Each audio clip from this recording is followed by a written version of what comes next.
guys, today for our very first read aloud, I'm going to read you one of my favorite picture books, Where the Wild Things Are. And it was written and illustrated by the same person, Maurice Sendak. That means he wrote the words and drew the pictures himself. It also has this golden sticker right here, which tells you that this book won an award. And it's called the Caldecott Award, and it won an award for its illustrations.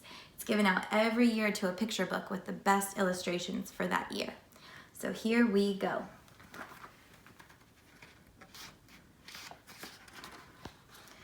Where the Wild Things Are. Story and pictures by Maurice Sendak. The night Max wore his wolf suit and made mischief of one kind and another. His mother called him Wild Thing, and Max said, "I'll eat you up." So he got sent to bed without eating anything.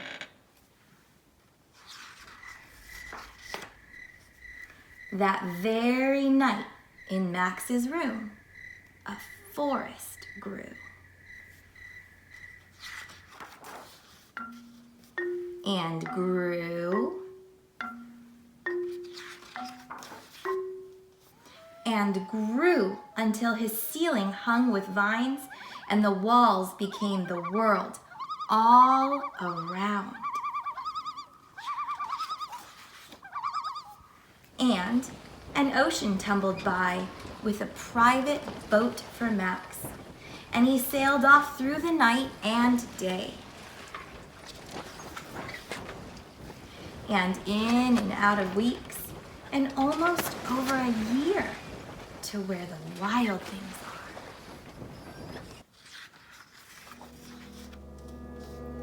And when he came to the place where the wild things are, they roared their terrible roars and gnashed their terrible teeth and rolled their terrible eyes and showed their terrible claws. Till Max said, "Be still," and tamed them with a magic trick of staring into all their yellow eyes without blinking once. And they were frightened and called him the most wild thing of all, and made him king of all the wild things. "And now," cried Max, "let the wild rumpus start."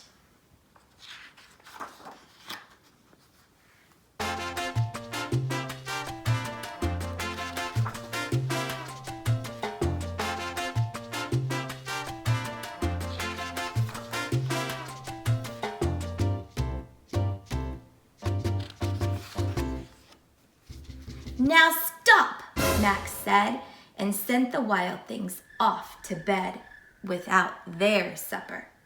And Max, the king of all the wild things, was lonely and wanted to be where someone loved him best of all. Then all around, from far away, across the world, he smelled good things to eat. So he gave up being king of where the wild things are. But the wild things cried, "Oh, please don't go. We'll eat you up. We love you so." And Max said, "No." The wild things roared their terrible roars and gnashed their terrible teeth and rolled their terrible eyes and showed their terrible claws.